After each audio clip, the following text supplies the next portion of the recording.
Hello everyone, welcome back to my channel. अभी हमने पढ़ा था Adam Smith canon of taxation. अब हम देखने जा रहे हैं मॉडर्न कैनन ऑफ टैक्सेशन। ठीक है, modern canon of taxation, canon means principle, वो हमें बताता है कि टैक्स सिस्टम, जो गुड टैक्सेशन सिस्टम हो कैसा हो, और वो गवर्नमेंट की मदद कर रहा है। ये मॉडर्न कैनन ऑफ टैक्सेशन ये बताने में कि टैक्सेशन सिस्टम कैसा होना चाहिए ताकि एफिशिएंट, फेयर और जस्ट मैनर से रेवेन्यू कलेक्ट किया जा सके।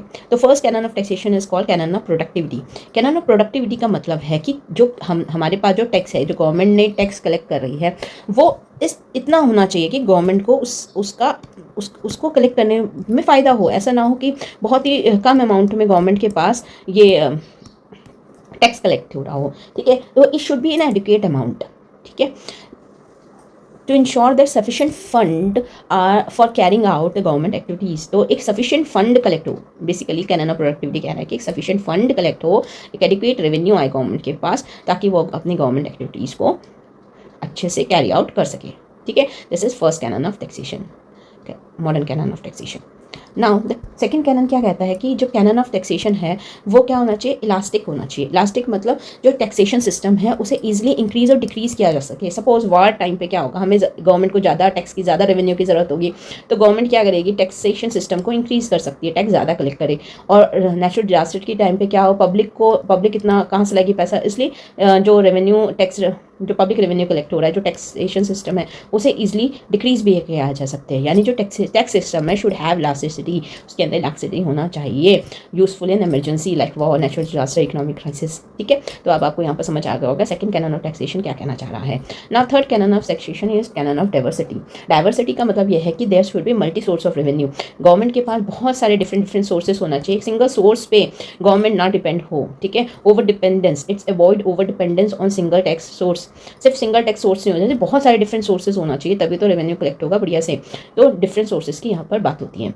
Now next canon of taxation says, modern canon क्या है, कैनन ऑफ सिंप्लिसिटी। यानी जो टैक्स कलेक्शन है, द टैक्स सिस्टम है, वो सिंपल और क्लियर होना चाहिए, इजी टू अंडरस्टैंड होना चाहिए। Simple tax are easy to administer and encourage volunteer compliance. अगर बहुत ज़्यादा कॉम्प्लिकेटेड होगा, टैक्स रूल्स बहुत कॉम्प्लिकेटेड होंगे, तो क्या होगा, इसका क्या हो गया, अवॉइडेंस होने लग जाएगा, है ना, हाइड एंड सीक होने लग जाएगा, हाइड एंड सीक होने लग जाएगा, है ना, टैक्स की चोरी होने लग जाएगी। कुछ समझ ही नहीं आ रहा, नहीं हो पा रहा है मुझसे, तो वो नहीं करेंगे। तो easy two is very simple होना चाहिए, आसानी से समझ आए ताकि सब खुश रहे।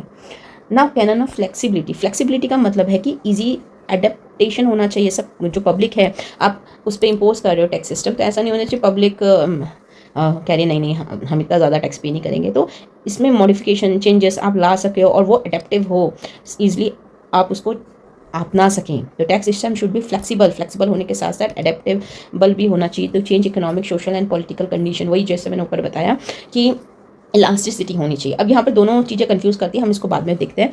फ्लेक्सिबिलिटी और इलास्टिसिटी को मैं और थोड़ा डिटेल में बताऊंगी।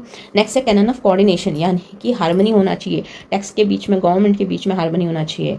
यही आपको बता रहे कि टैक्स सिस्टम के बीच में जो है उसमें कॉन्फ्लिक्ट्स ना आए। जो आपने डिसाइड किया हुआ है कि इस प्रॉपर कोऑर्डिनेशन होना चाहिए टैक्सेस के बीच में, central government, state government proper coordinate करे, है ना। ओवरलैपिंग, कॉन्फ्लिक्ट्स और डबल टैक्सेशन सिस्टम्स को भी इसमें अवॉइड किया जाए। ठीक है, नेक्स्ट है कैनन ऑफ एफिशिएंसी, यानी कि वही जैसे एडम स्मिथ का कैनन था कि जो canon should the tax should be imposed in such a way that it does not discourage production, investment, saving and employment more than necessary. ठीक है, tax system should promote economic efficiency and reduce distortion. इसका मतलब ये है कि जो tax हो वो बैलेंस हो, है ना। ऐसा ना हो कि इतना ज़्यादा आपने टैक्स पोज कर दिया कि उसकी वजह से दूसरी चीज़ें इफेक्ट हो रही है, जैसे प्रोडक्शन इफेक्ट हो रहा है, आपने जो फैक्ट्री ओनर्स हैं उन पर बहुत सारा टैक्स लगा दिया और प्रोडक्टली उनके पास कुछ बचा ही नहीं प्रोड्यूस करने के लिए, इन्वेस्ट करने के लिए, सेविंग करने के लिए, नॉर्मल लोगों पे कुछ नहीं बचा। तो वो सब का क्या होना चाहिए, बैलेंस होना चाहिए, एफिशिएंट इस तरीके से होना चाहिए कि वो इन चीज़ों को डिस्करेज ना करें। ठीक है, तो this is the six cannon of taxation. Seventh cannon of taxation, तो इस तरीके से सारे टैक्सेशन हमने टैक्सेशन सिस्टम जो थे, 7 मॉडर्न कैनन ऑफ टैक्सेशन हमने कंप्लीट कर लिए। चलिए एक क्विक रिवीजन कर लेते हैं कौन कौन से कैनन ऑफ टैक्सेशन थे मॉडर्न कैनन ऑफ टैक्सेशन। सबसे पहले cannon of productivity, canon of elasticity, cannon of diversity, cannon of simplicity, flexibility, coordination and efficiency.